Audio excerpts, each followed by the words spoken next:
Welcome back to another tutorial video on how to utilize the Dxtrade platform.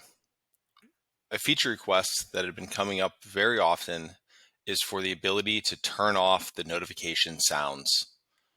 At this time, we have officially launched that option, so now you're able to disable the sounds on your Dxtrade platform.